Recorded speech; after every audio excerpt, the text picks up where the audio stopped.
हमें ये टॉपिक जो है वो प्रैक्टिकली बाद में डिस्कस करना था, but due to the urgent call जो है वो फिर मुझे जितना मुझे मेरे पास भी टाइम नहीं था, क्योंकि बहुत ही जो है वो शॉर्ट टाइम में जो है वो इंस्ट्रक्शंस आए कि भाई सजाम साहब जो है वो किसी ऑफिशियल जो है वो मीटिंग में। तो मैंने कहा चलो ठीक है।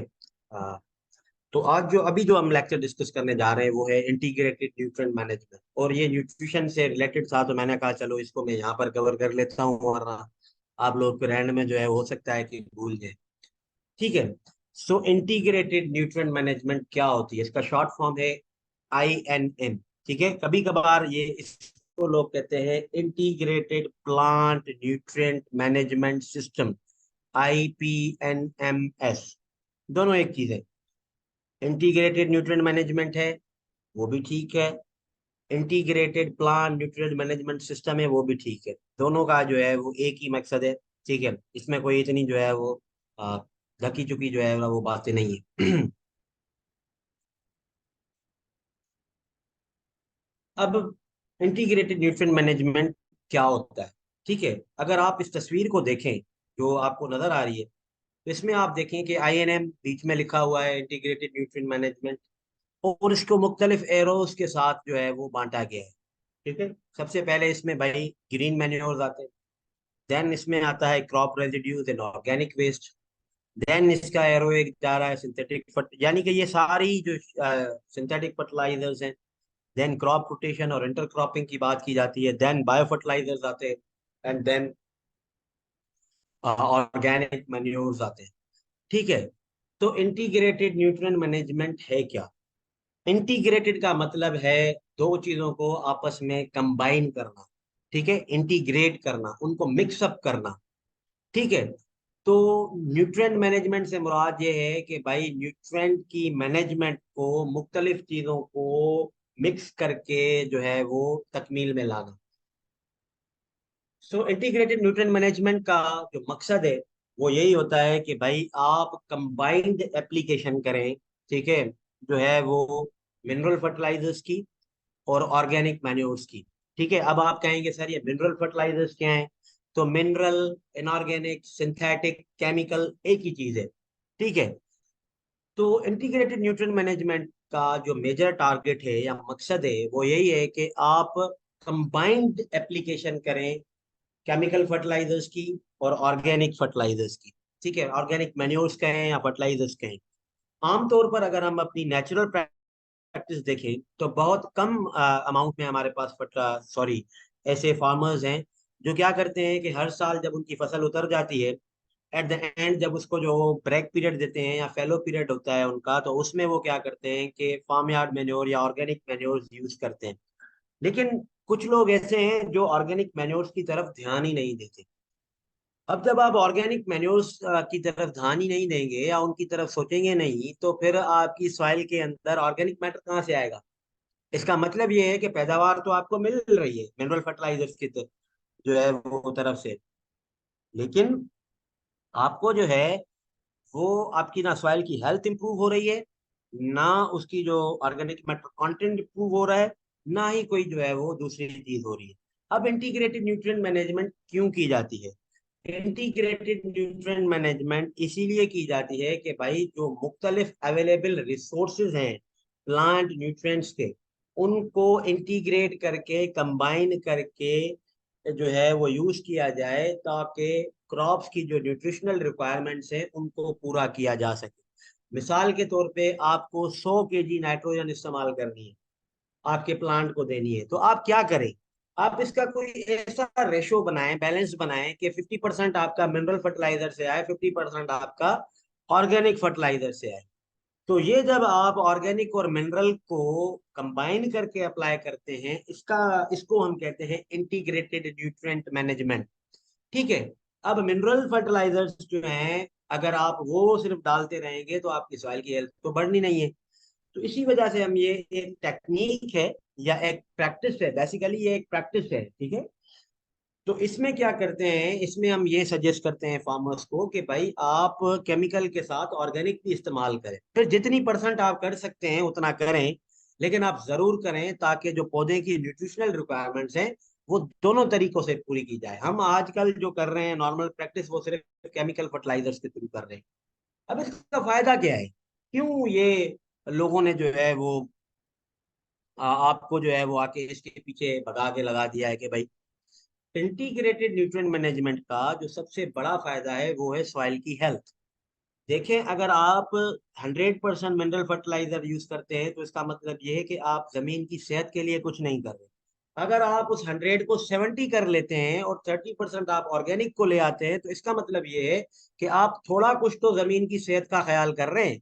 तो अल्टीमेटली देखें, इवेंचुअली जब आप स्टार्ट करेंगे इंटीग्रेटेड न्यूट्रिएंट मैनेजमेंट, तब आपको मिनरल फर्टिलाइजर्स के रेट्स ज्यादा रखने पड़ेंगे, क्योंकि हमारी सॉइल की फर्टिलिटी और हेल्थ बहुत पुअर है। आराम आराम से फिर इसको कम करते जाएंगे। दूसरा ये फायदा है इसका कि भाई इन्वायरमेंटल हेल्थ बेहतर होती है। हम अगर कंप्लीटली मिनरल फर्टिलाइजर्स के ऊपर डिपेंडेंट होने लग जाएं तो फिर होगा क्या, होगा ये कि हमारा एनवायरमेंटल पोल्यूशन हो जाएगी हमारे पास। और तीसरी जो बात है वो यही है कि भाई क्रॉप प्रोडक्शन, ठीक है, फसलों की पैदावार बेहतर होती है, अच्छी होती है। जाहिर सी बात है, जब सॉइल की हेल्थ अच्छी होगी तो आपकी जमीनों की जो पैदावार है वो भी अच्छी होगी। प्रिंसिपल्स क्या हैं, किन कायदों के ऊपर इंटीग्रेटेड न्यूट्रिएंट मैनेजमेंट को जो है वो बेस किया गया है, क्या उसके कवायद है, कौन सी चीजें उसको परफॉर्म करने से पहले समझनी चाहिए या उनको जो है वो ज़हन नशीं करना चाहिए।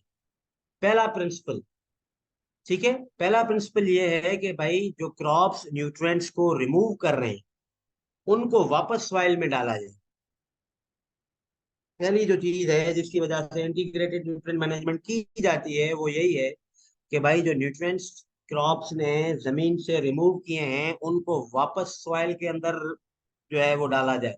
अब इसका मतलब ये है कि आपने जो हार्वेस्ट कर लिया उसमें से जो आपके खाने पीने की चीजें थी वो तो आपने रख ली, बाकी जो उसकी घास या उसकी टहनियां बच गई उनमें न्यूट्रिएंट्स मौजूद हैं। आप उनको जला क्यों रहे हैं अल्लाह के बंदो, आप उनको डिकम्पोज करके दोबारा सॉइल में डाल दे या दोबारा से उसको जो है वो जमीन के ऊपर रख दे, वो डिकम्पोज हो जाएंगे तो जो न्यूट्रिएंट्स जमीन से लिए गए थे वो वापस हो जाएंगे आपकी जो है वो जमीन को। तो पहला जो प्रिंसिपल है वो यही है कि भाई हमने, अगर हम जमीन से कुछ ले रहे हैं तो बदले में उसको कुछ दें भी, तो दे ऐसे ही सकते हैं कि या तो हम उसके अंदर ऑर्गेनिक मैन्योर्स ज्यादा इस्तेमाल करें या फिर ये जो चीजें हैं हमारी क्रॉप रेजिड्यूज हैं उनको जो है वो हम दोबारा से जो है वो उसके अंदर डालते रहें।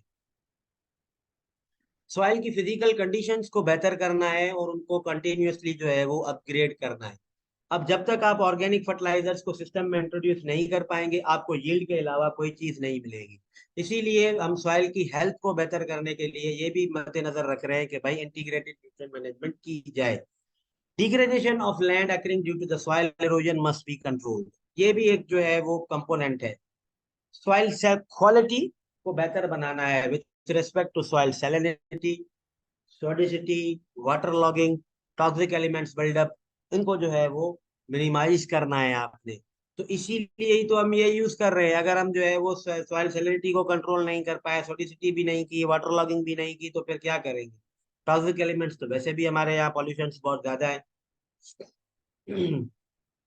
अब ये जो बात हमने जो है वो समझनी है कि कंपोनेंट्स क्या हैं, कौन कौन सी चीजें हैं जिनसे हम इंटीग्रेटेड न्यूट्रिएंट मैनेजमेंट को हासिल या परफॉर्म कर सकते हैं या उसको बेहतर तरीके से जो है वो इस्तेमाल में ले आ सकते हैं। तो सबसे पहला कंपोनेंट फर्टिलाइजर। इतना पढ़ के आए पीछे, अब यहाँ पर भी इसको डिस्कस करना पड़ेगा कि भाई फर्टिलाइजर्स जो हैं वो सबसे ज्यादा अहम कंपोनेंट हैं आईएनएम का। याद रखें, विदाउट फर्टिलाइजर्स आप एक इन फर्टिलाइजर सॉइल की फर्टिलिटी को एक मयारी लेवल तक नहीं लेकर आ पाएंगे। मैं कल से अगेन अगेन बोल रहा हूँ कि भाई बहुत सारे लोग ये समझते हैं कि बस ऑर्गेनिक मैन्योर दे दिया ना बस इससे काम हो जाएगा, नहीं। आपको ये सालों साल प्रैक्टिस करनी पड़ेगी, आराम आराम से कम करोगे तब जाके आपका काम होगा। फर्टिलाइजर का आपको पता है कि भाई क्विक सोर्स है, अभी हम पढ़ के आए, न्यूट्रिएंट्स जल्दी से प्रोवाइड करते हैं। और जो इंटेंसिव क्रॉपिंग है, अब इंटेंसिव क्रॉपिंग का मतलब ये है कि एक के बाद जब एक फसल आप कल्टीवेट करते हैं तो हो सकता है कि ऑर्गेनिक मैन्योर्स वो चीज आपको ना दे पाए या वो फर्टिलाइजर का अमाउंट आपको ना दे पाए जो कि आपको जो है वो फर्टिलाइजर्स दे रहे हैं। पर इनकी जो प्रॉफिटेबल, अब ये बात यहाँ पर भी मैं करता, लेकिन मुझे पता था कि यहाँ पर करनी है, ठीक है। किसी भी फर्टिलाइजर की जो अफादियत है या उसमें से जो मुनाफा आपको मिलना है, वो डिपेंड करता है उनके सही इस्तेमाल पर, ठीक है। अब हम यहाँ पर पाकिस्तान में जो फार्मर्स हैं उनकी एक मिथ है कि भाई पानी ज्यादा दो पौधे को जल्दी बड़ा हो जाएगा, फर्टिलाइजर ज्यादा दो तो इसकी पैदावार बढ़ेगी। ओ भाई, आप उसका बेड़ा गर्क कर रहे हैं। पानी ज्यादा देने से उसको वाटर स्ट्रेस आ जाता है, और फर्टिलाइजर ज्यादा देने से उसको फर्टिलाइजर टॉक्सिसिटी हो जाती है। तो फर्टिलाइजर्स अगर आपको सही तरीके से उनका फायदा उठाना है या उनको सही तरीके से जो है वो इस्तेमाल में लेकर आना है, तो आपको क्या करना पड़ेगा, उनका जुडिशियस इस्तेमाल करना पड़ेगा, ठीक है। यानी कि उनको उनके हिसाब से इस्तेमाल करेंगे। तो पहला जो कंपोनेंट है आईएनएम को परफॉर्म करने के लिए, वो है फर्टिलाइजर, और ये केमिकल कंपोनेंट है। उसके बाद जो दूसरा कंपोनेंट है वो है ऑर्गेनिक मैन्योर्स। अब हम ये पढ़ के आए हैं कि भाई ऑर्गेनिक मैन्योर्स जो हैं वो सालों से जो है वो as a source of nutrients जो हैं वो यूज किए जा रहे हैं, जो कि आपकी सॉइल की प्रॉफिटेबिलिटी को भी बढ़ाते हैं और उसको भी बढ़ाते हैं। There is a need to integrate the sources. अब यहाँ पर क्या है कि कंबाइन करने की एक नीड है, ठीक है, ताकि हम जो है वो मुख्तलिफ सोर्सेज से जो है वो न्यूट्रिएंट्स का इस्तेमाल कर सकें, और अपनी पैदावार के साथ साथ अपनी जमीन की जो क्वालिटी है या हेल्थ है उसको भी जो है वो हम बेहतर बना सके। मैं इनको थोड़ा जल्दी इसीलिए लेके जा रहा हूँ क्योंकि ये सारी बातें हम पीछे वाले लेक्चर में करके आए। जो नई चीज आएगी मैं वहां पर आपको प्रॉपरली टाइम दूंगा। नाउ ग्रीन मैन्योर्स, ठीक है। ग्रीन मैन्योर, ग्रीन का मतलब है हरा, मैन्योर का मतलब है खाद। अब ग्रीन मैन्योर्स का हमारे सिस्टम में जो है वो होना बहुत लाजमी है। हम क्या कर रहे हैं आजकल, हमने एग्रीकल्चर को सिर्फ अपने मतलब के लिए इस्तेमाल करना शुरू कर दिया है कि भाई वीट उतरेगी तो कॉटन लगाएंगे, कॉटन उतरेगी तो वीट लगाएंगे। अब इसका बीच वाला जो फेज है उसके अंदर काफी सारी ऐसी क्रॉप्स हैं जो कि हम इस्तेमाल कर सकते हैं, जिससे हमें पैदावार का फायदा तो मिलेगा, लेकिन उसके साथ साथ जो है वो हमारी जो सॉइल की फर्टिलिटी है वो भी इम्प्रूव होगी। कैसे होगी अब देखते हैं। ग्रीन मैन्योर्स के अंदर आमतौर पर जो हमारे लेग्यूम क्रॉप्स है, यानी कि जो दालों वाली फसलें हैं हमारी, वो आ जाती है। अब उनको जो है वो हम इसीलिए ही लगाते हैं ताकि वो क्या करती हैं, एटमॉस्फेरिक नाइट्रोजन को नोड्यूल्स के जरिए जो है वो फिक्स करती हैं, और वो अल्टीमेटली अपने अंदर जो है वो नाइट्रोजन की एब्जॉर्प्शन को हासिल कर लेती हैं। अब लेग्यूम्स के रूट्स के अंदर राइजोबियम बैक्टीरिया होता है जो क्या करता है, एटमॉस्फेरिक नाइट्रोजन को सिम्बायोटिकली फिक्स करता है into the roots of legumes. वहां पर एक इन्फेक्शन कॉज करता है जिसको हम आमतौर पर नोड्यूल्स बोलते हैं, और उन नोड्यूल्स के को कहा जाता है कि भाई ये फर्टिलाइजर पैकेट्स है नाइट्रोजन के। तो लेग्यूम्स की देखें कल्टीवेशन हम क्यों नहीं करते। लेग्यूम्स को आप कल्टीवेट करें, और उनको फिर क्या करें, जब वो बड़ी हो जाएं तो उनमें से जो आप इंसान लेग्यूम्स के अंदर दालें आ जाती है, मूंग की फली है, ठीक है, चने हैं, या बाकी जो दूसरी चीजें हैं, वो जो इकोनॉमिकल उनके पार्ट्स हैं वो तो आप ले लें, लेकिन जो उनकी घास फूस बचती है उसको आप क्या करें, इसी जमीन के अंदर दोबारा से मिक्स कर दें। इससे क्या होगा कि उनकी रूट्स के अंदर जो नोड्यूल्स मौजूद हैं उनके अंदर नाइट्रोजन जो मौजूद थी, डिकम्पोजिशन होने के बाद वो नाइट्रोजन आपकी जमीन में वापस आ जाएगी। अब देखिए रिसोर्स इंटीग्रेट हुआ। हम कह रहे थे कि मिनरल फर्टिलाइजर अप्लाई करो, फिर हमने कहा ऑर्गेनिक करो, ये भी तो फर्टिलाइजर की टाइप है। ग्रीन मैन्योर्स आमतौर पर हम उन क्रॉप्स को कहते हैं जिनको हम घास फूस या फिर ग्रेन पर्पस के लिए इस्तेमाल तो करते हैं, लेकिन उनका जो इकोनॉमिकल पार्ट होता है या जो हमारे खाने वाला पार्ट होता है वो हम खुद खा लेते हैं। बाकी जो चीजें उनकी पीछे रह जाती हैं उनको जमीन में जो है वो मिक्स कर लेते हैं, ताकि हमारी सॉइल की जो फर्टिलिटी है वो इम्प्रूव हो। आमतौर पर ग्रीन मैन्योर से हमें जो है वो नाइट्रोजन की जो फर्टिलिटी है वो हमारी इंप्रूव होती है इन अवर सॉइल्स। चौथा जो इसका मेजर कंपोनेंट है जिसके ऊपर आजकल पूरी दुनिया जो है वो काम कर रही है, कल मेरे मुझसे जो है वो एक क्वेश्चन किया गया था अबाउट द कंपोस्ट, ठीक है। तो ये कंपोस्ट आ गया है आपका कि भाई रिसाइकलिंग करो आप क्रॉप की रेजिड्यूज की। ये आप देख रहे हैं यहाँ पर आग लगा दी है हमने, ठीक है। चलते फिरते हम क्या कर देते हैं, केला निकालेंगे रोड पे फेंक देंगे, उसको आग लगा देंगे, ठीक है। राइस का जो है वो घास जेके असां सिंधी में पलाल चवंदा आहियूं, ठीकु आहे, उनखे बाहि ॾेई छॾींदासीं। हाणे ॻोठनि में त ठीकु आहे, उहो सावंद वणनि में जेको आहे कमु अचे थो, मायूं हुनखे मुई जी तौर ते इस्तेमालु कंदियूं आहिनि। ठीकु आहे, स्कॉच ब्राइट शहरनि में आहे, त उते असां वटि वरी पलाल ब्राइट आहे, त असां वरी हुनखे यूज़ कंदा आहियूं। तो हाने अब होता क्या है कि आप इन जो क्रॉप के रेजिड्यूज हैं इसको जलाते क्यों हैं भाई? मैंने आपको पहले भी बताया कि न्यूट्रिएंट्स जो कोई भी क्रॉप है वो जब अपटेक करता है सॉइल में से, तो 100% उसके ग्रेन में थोड़ी जाते हैं। कुछ हिस्सा जो है वो उसके ग्रेन में जाता है, बाकी तो उसके जो बायोमास है उसके अंदर मौजूद पड़ा हुआ है। हम पाकिस्तानी पागल है, पता नहीं क्या है, हम क्या करते हैं, गन्ना जो है उसमें से गन्ने को निकाल देंगे, उसके पत्ते जो है वो उनको जला देंगे। केला है, उसमें से केले का फ्रूट निकाल देंगे, बाकी जो उसका स्टेम है और लीव है उसको जला देंगे। नहीं करना ऐसा, इनको रिसाइकिल करो, इनको दोबारा इस्तेमाल में ले आओ। ठीक है, तो यही बात यहाँ पर की जा रही है कि पाकिस्तान के अंदर या दुनिया के अंदर बहुत ज्यादा मिकदार में क्रॉप के रेजिड्यूज, रेजिड्यूज का मतलब ये होता है कि जो बकाया जात, जब हम फसल को हार्वेस्ट करें उसमें से अपने मतलब की चीज ले लें, बाकी जो चीजें पीछे बच जाती हैं उसको हम कहते हैं रेजिड्यूज। ठीक है, तो ये जो हमारा रेजिड्यूज है उनको हम जला क्यों रहे हैं, वेस्ट कर रहे हैं। ठीक है, हर दफा वेस्ट करते हैं, आप जहां पर भी देखें आग लगा देते हैं। ओ अल्लाह के बंदो, इनको डिकम्पोज करो, इनको कंपोस्ट बनाओ इसका, और दोबारा एज अ फर्टिलाइजर जो है वो यूज करो। तो यही जो है वो लॉजिक है कंपोस्टिंग की, कि कंपोस्टिंग क्या कहती है कि भाई आप प्लांट के जो बायोमास है उनको एनिमल बायोमास के साथ मिक्स करके कंट्रोल कंडीशंस में उनको डिकम्पोज करो और as a source of fertiliser use करो। अब इसे जलाने के बहुत सारे नुकसान हैं। एक तो जो न्यूट्रिएंट्स आपके रेजिड्यूज में मौजूद थे वो आपके हाथ से चले गए। दूसरा, ये धुआं धुआं हो जाएगा, जैसे लाहौर में फॉग हो जाता है, इधर भी हो जाएगा अल्टीमेटली आगे चल के। और इससे क्या होती है, एनवायरमेंटल पोल्यूशन होती है। तो रिसाइकलिंग ऑफ क्रॉप रेजिड्यूज भी एक कंपोनेंट है आईएनएम का। अब ये देखें, हर जगह से न्यूट्रिएंट न्यूट्रिएंट न्यूट्रिएंट निकल रहे हैं। हम अगर मिनरल फर्टिलाइजर पे ही अटके रहते तो फिर फर्टिलाइजर ही खरीदते। फिर हमने क्या किया, इसमें कहा कि भाई मिनरल फर्टिलाइजर भी रखो, लेकिन उसके साथ साथ ऑर्गेनिक मेन्यूर्स पे भी तवज्जो दो, वो भी अप्लाई करो। फिर हमने कहा कि भाई ग्रीन मेन्यूर्स को भी जो है वो रखो, क्योंकि ग्रीन मेन्यूर्स के अंदर राइजोबिया होते हैं, लेग्यूम्स होते हैं उसके अंदर नाइट्रोजन फिक्सेशन पावर है, नाइट्रोजन आपकी सॉइल में खुद ब खुद इंप्रूव हो जाएगी। फिर हम कह रहे हैं कि भाई जो क्रॉप के रेजिड्यूज है वो वापस करो। तो पहला पॉइंट था कि भाई the nutrients extracted from the plants should be from the soil, sorry, should be returned back to the soil। तो ये वो वाली लॉजिक है कि भाई इसी तरीके से आप रेजिड्यूज को डिकम्पोज करके और वो सारे के सारे जो न्यूट्रिएंट्स हैं वो वापस दे सकते हैं अपनी जो है वो सॉइल को। पांचवा जो इसका कंपोनेंट है वो है बायो फर्टिलाइजर्स। अब बायो फर्टिलाइजर्स जो है वो क्या चीजें, बायो फर्टिलाइजर्स ऐसे फर्टिलाइजर्स को कहा जाता है जिनके अंदर जो माइक्रो ऑर्गेनिजम्स हैं वो एक्टिव फॉर्म या इनएक्टिव फॉर्म में मौजूद हो। ठीक है, इनएक्टिव फॉर्म में है तो इसका मतलब ये है कि जब वो जमीन में जाएंगे तो फिर एक्टिव हो जाएंगे। आजकल बायो फर्टिलाइजर्स का बहुत बड़ा एक जो है वो भूत छाया हुआ है दुनिया के ऊपर। Bio fertiliser, bio fertiliser, bio fertilisers हैं क्या?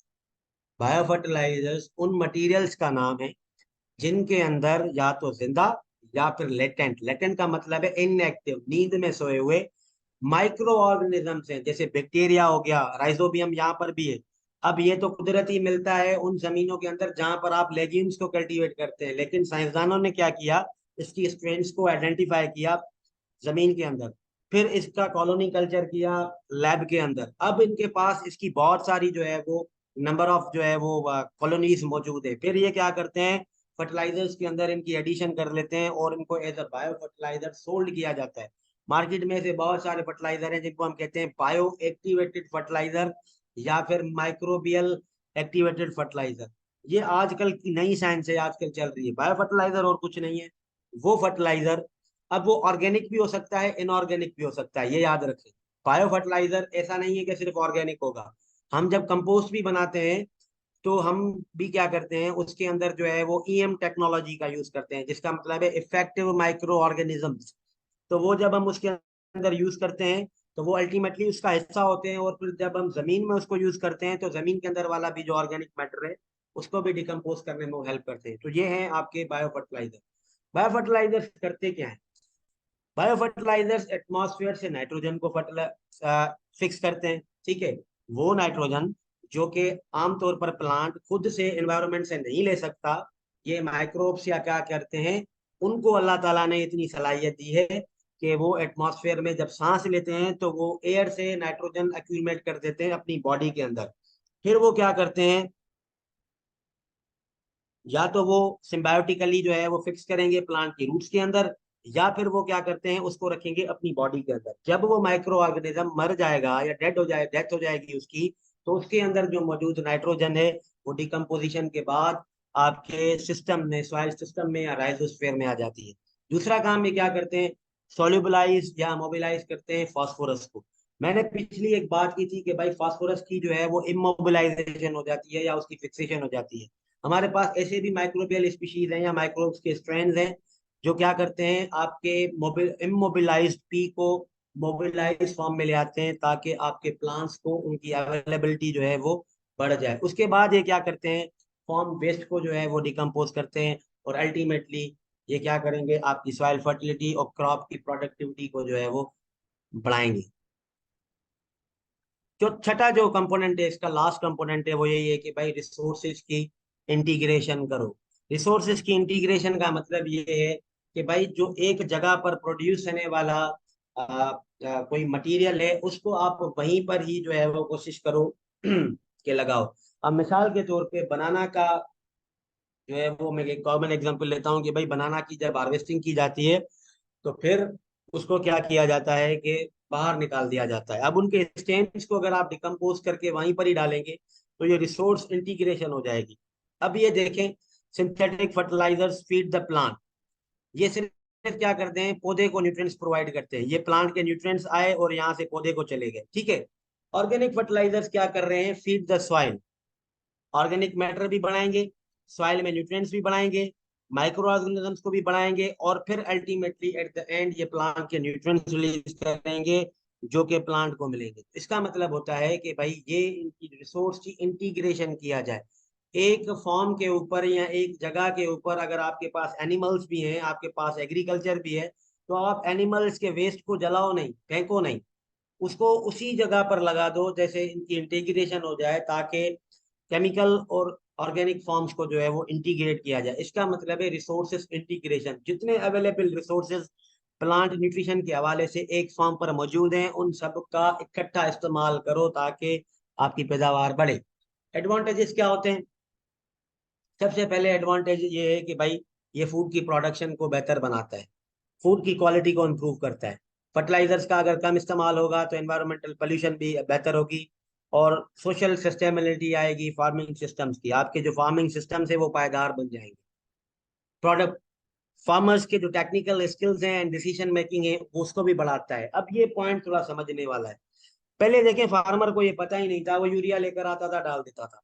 लेकिन अब जब आप उसने उसको बताया कि भाई दूसरी भी चीजें हैं वो एज अ फर्टिलाइजर काम कर सकती हैं, तो अब उसका टेक्निकल स्किल्स बढ़े, डिसीजन मेकिंग बढ़ गई। अब उसको ये दिमाग में होगा कि भाई मुझे अगर अपनी सॉइल के अंदर नाइट्रोजन कुदरती तरीके से बढ़ानी है तो मुझे फिर ग्रीन रेग्यूम्स, ग्रीन मैन्योर्स लगाने हैं।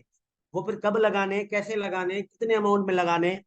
तो ये है कि भाई इंटीग्रेटेड न्यूट्रिएंट मैनेजमेंट क्या करता है, आपके फार्मर्स की जो टेक्निकल स्किल्स है या डिसीजन मेकिंग है उसको भी जो है वो बेहतर बनाता है।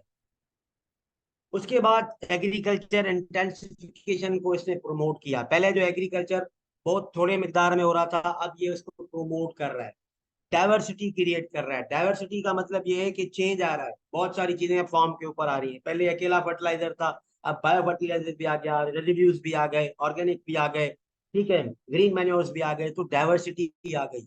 आप सिर्फ अभी एक सोर्स ऑफ फर्टिलाइजर पे रिलाय नहीं करते, लैंड का यूज बढ़ा, ठीक है। क्रॉप की रोटेशंस इसमें आ जाती हैं कि भाई क्रॉप रोटेशंस होगी, जाहिर सी बात है। पहले आप वीट राइस कर रहे थे, फिर कॉटन वीट कर रहे थे, अब अगर लेग्यूम्स बीच में आ गए तो आपकी क्रॉप की रोटेशन आ गई। और इससे क्या हो जाता है कि लिंकेजेस बनती हैं फॉरेस्ट्री, लाइव स्टॉक और क्रॉपिंग सिस्टम्स की। अब लाइव स्टॉक का लिंक कैसे बनेगा, भाई हमें मैन्योर तो चाहिए ना, तो हम अपना जो है वो खुद से करने के लिए हम क्या करेंगे, इसको भी जो है वो पालना जो है वो शुरू करेंगे कि भाई क्या होता है और किस तरीके से जो है वो आपको ये करना पड़ेगा। ओके, सो ये एक क्विक था जो है वो छोटा सा टॉपिक है, जो मैं समझता हूँ कि इतना इम्पोर्टेंट भी है नहीं भी है। कि 4R न्यूट्रिएंट मैनेजमेंट में आपको समझा दूं, और ये आया था, ये क्वेश्चन आया था लास्ट टाइम। ठीक है, मैं आपका ज्यादा टाइम नहीं लूंगा, I will try to finish it very quickly. ठीक है, सो 4R न्यूट्रिएंट स्टीवर्डशिप क्या है, या 4R न्यूट्रिएंट मैनेजमेंट क्या है, आइए देखते हैं।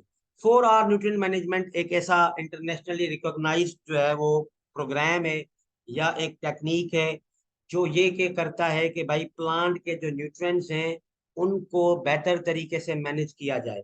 इसका जो बेसिकली कॉन्सेप्ट है वो यही है कि हम जो न्यूट्रिएंट्स प्लांट को देते हैं, या जो हम फर्टिलाइजेशन करते हैं, फिर किसी भी सोर्स से कर रहे हैं, ठीक है, किसी भी सोर्स से कर रहे हो, ऑर्गेनिक कर रहे हो या फिर दूसरी चीज कर रहे हो, उसका बेहतर तरीका किया जाए, जिससे आपकी जो है वो पैदावार भी बढ़े, और आपकी सॉइल की हेल्थ भी मेंटेन रहे, और आपकी इकोनॉमिक्स भी देखिए। आप ये देखिए, एनवायरमेंटल है, अगर आप वो फर्टिलाइजर अप्लाई करते हैं या उस फॉर्म में करते हैं जो आपके एनवायरनमेंट के लिए हेल्दी नहीं है, तो आप एनवायरमेंटल डिस्टर्बेंस क्रिएट कर रहे हैं। आप अगर इकोनॉमिक्स को नहीं देख रहे, आप सिर्फ लगाए जा रहे हैं, कोई फायदा नहीं पड़ रहा, उल्टे सीधे फर्टिलाइजर डाल रहे हैं, तो इससे क्या होता है कि आपकी फार्म की जो इकोनॉमिक्स है वो डिस्टर्ब हो जाएगी। सोशल में ये है कि जब फार्मर का फर्टिलाइजर सही लगेगा, ठीक है, और उसको सही तरीके से जो है वो प्रोडक्ट अच्छी मिलेगी, उसको मार्केट में रेट अच्छे मिलेंगे, तो उसकी फलाह बहबूद जो है वो बेहतर होगी, और उसकी जो सोशल लाइफ है वो भी इंपॉर्टेंट होगी। किसी भी कमर्शियल क्रॉप प्रोडक्शन के अंदर क्वालिटी ऑफ न्यूट्रिएंट मैनेजमेंट जो है वो डिटरमाइन की जाती है 4R से। अब ये 4R क्या है? 4R न्यूट्रिएंट मैनेजमेंट भी कहते हैं इसको, 4R न्यूट्रिएंट स्टीवर्डशिप भी कहते हैं। तो इसमें 4R है, ठीक है। अब आर से एक लफ्ज आता है, वो 4R के नाम है। तो 4R का मतलब क्या है? अब मैं आपको ये बताने जा रहा हूं कि व्हाट आर द 4Rs, ठीक है। तो पहली आर का मतलब है right source of the fertiliser, ठीक है। पहली आर का मतलब क्या है? राइट सोर्स, ठीक है। दूसरी आर का मतलब है राइट रेट, ठीक है, यानी कि जो सोर्स आप इस्तेमाल कर रहे हैं वो सही हो। पता चले कि भाई आपको जरूरत जो है वो थी, क्या नाम है अपना, फास्फेटिक फर्टिलाइजर की, और आपने डाल क्या दिया? यूरिया। तो क्या होगा? ये राइट सोर्स होगा। पहला जो आर है उसका मतलब है राइट सोर्स, दूसरा जो आर है उसका मतलब है राइट रेट, तीसरा जो आर है उसका मतलब है राइट टाइम, और चौथा जो आर है उसका मतलब है राइट प्लेस। अब इसको मैं अगर समराइज करूं तो इस 4R का मतलब ये है कि भाई राइट सोर्स, इसका मतलब कि आपका सही सोर्स होना चाहिए। राइट रेट होना चाहिए, इसका मतलब कि आप जो अप्लाई कर रहे हैं वो क्वांटिटी उतनी होनी चाहिए जितनी प्लांट को रिक्वायर्ड है, ना कम होनी चाहिए ना ज्यादा होनी चाहिए। टाइम सही होना चाहिए। मिसाल के तौर पे अगर किसी किसी क्रॉप के लिए रिकमेंड किया गया है कि भाई आपने इसको 10 दिन के बाद जो है वो हर हाल में यूरिया देना है, आपने उसको दिया 20 दिन के बाद, तो अब तो टाइम ही नहीं है, अब वो नहीं उठाएगा। और प्लेस सही होनी चाहिए, कहाँ देना है आपने, आपने उसको फोलियरली देना है, आपने उसकी बैंडिंग करनी है, आपने उसको जो है वो ब्रॉडकास्टिंग करनी है। सो ये 4R है, right source at the right rate at the right time at the right place. ठीक है, इसका मतलब ये है कि we are going to apply fertiliser via right source. हम जो फर्टिलाइजर अप्लाई करने जा रहे हैं उसका बेहतर सही सोर्स होगा, उसको सही रेट के हिसाब से दिया जाएगा, सही टाइम पर दिया जाएगा, और सही जगह पर दिया जाएगा। जगह का मतलब अब ये नहीं है कि सर फील्ड में ही देंगे, जगह का मतलब ये है कि कुछ न्यूट्रिएंट्स ऐसे होते हैं जो जमीन से अवेलेबल नहीं होते, जैसे जिंक है, आयरन है, इनको फिर हम फोलियर जो है वो दे रहे होते हैं। 4R best management practices are economically and environmentally beneficial. इससे क्या होता है? एक तो आपका पैसा बचता है, ठीक है। अगर आपने ज्यादा दे दिया है फर्टिलाइजर तो आपको कोई फायदा नहीं होगा, अगर उसकी टाइमिंग सही नहीं है, आपने दे दिया तब भी आपका नुकसान। तो 4R बेस्ट मैनेजमेंट की जो प्रैक्टिसेस हैं, अगर आपने उनको सही तरीके से अडॉप्ट कर लिया है, तो उससे होता क्या है कि आप, एक तो आपका एनवायरनमेंट महफूज रहता है क्योंकि आप ज्यादा तो कुछ चीज यूज ही नहीं कर रहे, ठीक है। दूसरा ये है कि आपके पैसे की बचत होती है, मुनाफा आपका ज्यादा होता है। अब राइट सोर्स से क्या मतलब है? राइट सोर्स से मतलब ये है कि भाई आप जो फर्टिलाइजर अप्लाई कर रहे हैं वो उस फॉर्म में होना चाहिए जो प्लांट को रिक्वायर्ड है। मिसाल के तौर पे प्लांट को चाहिए कि भाई,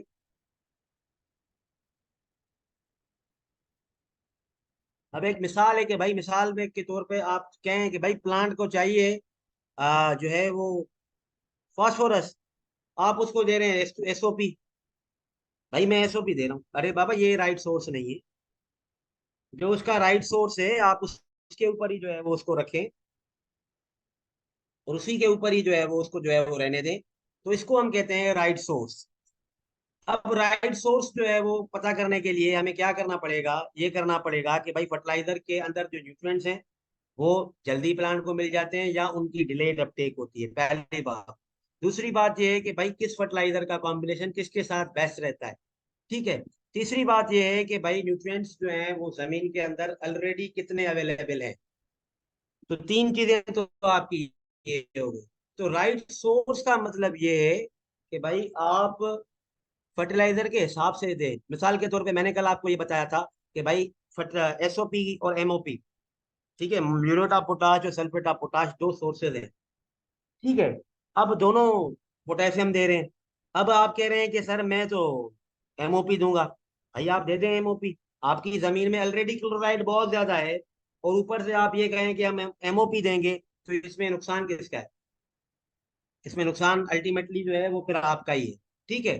तो राइट सोर्स का मतलब यही होता है कि आप वो सोर्स दें जो कि दूसरे न्यूट्रिएंट्स के लिए भी बेहतर हो, उसके कोई जो है वो नेगेटिव इम्पैक्ट्स ना हो। अब ये कि राइट रेट, राइट रेट का मतलब ये है कि भाई आप उस मिकदार में या उस अमाउंट में फर्टिलाइजर अप्लाई करें जिस जो आपको आपकी डिजायर्ड लेवल जो है वो मुहैया करे। अब ऐसा नहीं है कि मैं आपको कहूं कि हमारे पास क्या होता है, मार्केट का रेट ज्यादा है, दबा के फर्टिलाइजर अप्लाई करते हैं कि भाई रेट सुठो हुआ, बस जल्दी जल्दी सा जेको आहे वॾो थिए ऐं असां मार्केट में कपाएं। तो ऐसे नहीं है भाई। जितना साइंटिस्ट ने बताया है राइट रेट ये है, उसका उतना ही दो। उससे ज्यादा दोगे नुकसान होगा, कोई फायदा नहीं है। पौधा हमारी तरह नहीं है कि ज्यादा खा लेगा। ठीक है। अब राइट रेट को जो है वो जुडिशियल, उसको राइट रेट को पता करने के लिए या किसी भी फर्टिलाइजर को राइट अमाउंट में अप्लाई करने के लिए हमें क्या करना चाहिए। सबसे पहले तो सॉइल की टेस्टिंग करवानी चाहिए कि भाई चाहिए उसको इतना, जमीन में इतना पड़ा है, बाकी जो बचता है वो हम फर्टिलाइजर से देंगे, तो जाहिर सी बात है। तो सॉइल टेस्टिंग हम करवाते ही नहीं है। वो उसने कहा था भाई मैंने 3 बोरियां दी थी, तो मेरी पैदावार अच्छी हुई, हमने भी 3 बोरियां दे दी। पता चला भाई हमारे यहाँ तो वैसे ही ज्यादा था, पैसे का नुकसान है। उसके बाद क्रॉप की डिमांड को देखें कि क्रॉप को क्या चाहिए, कितना चाहिए। सॉइल की टेस्ट हो गई, आपको पता चल गया कि भाई सॉइल में इतना मौजूद है। अब आप क्रॉप की डिमांड देखेंगे, भाई क्रॉप को एक स्पेसिफिक न्यूट्रिएंट कितना चाहिए, जितना उसको चाहिए उतना ही आपने अप्लाई करना है। उसके बाद आप ये देखें कि फर्टिलाइजर की एफिशिएंसी कितनी है। आप जितना फर्टिलाइजर अप्लाई करते हैं उसमें से कितना प्लांट को मिलता है, कितना जाया हो जाता है, तभी तो रेट सही होगा ना। तभी तो रेट सही होगा। ये तो अल्टीमेटली सिस्टमेटिक बात है कि हम ये भी तो देखें ना कि भाई सॉइल में तो मौजूद है इतना, इतना इसको चाहिए, क्रॉप की डिमांड ये है। अब फर्टिलाइजर आपने दिया 10 किलो, पता चला उसकी एफिशिएंसी थी 10%, उसमें से 10 किलो में से 1 किलो उसको मिला, बाकी 9 किलो की खामियाजा कौन भुगतेगा। तो यही चीजें मैं आपको बाद में समझा रहा था थोड़ी देर पहले, कि इसको जो है वो मद्देनजर रखा जाता है। और अप्रोप्रिएट एप्लीकेशन मेथड रखें। याद रखें, अगर मैं कह रहा हूं कि ब्रॉडकास्टिंग में हमें 15 किलो चाहिए, तो हो सकता है बैंडिंग में वो 5 किलो चाहिए, क्योंकि बैंडिंग में तो हम हाथ से रखते हैं, ब्रॉडकास्टिंग में ये कि हम छटरा मारते हैं, फिर कुछ मिलता है कुछ नहीं मिलता है। So this is the right rate. Right rate का मतलब है कि क्रॉप की रिक्वायरमेंट के हिसाब से अप्लाई करें। उसके बाद है राइट टाइम। राइट टाइम का मतलब ये है कि भाई उस टाइम पर अप्लाई करें जब प्लांट जोश में हो, तब ज्यादा से ज्यादा न्यूट्रिएंट्स जो है वो अपटेक करने का हासिल जो है वो उसको जो है वो ताकत हो।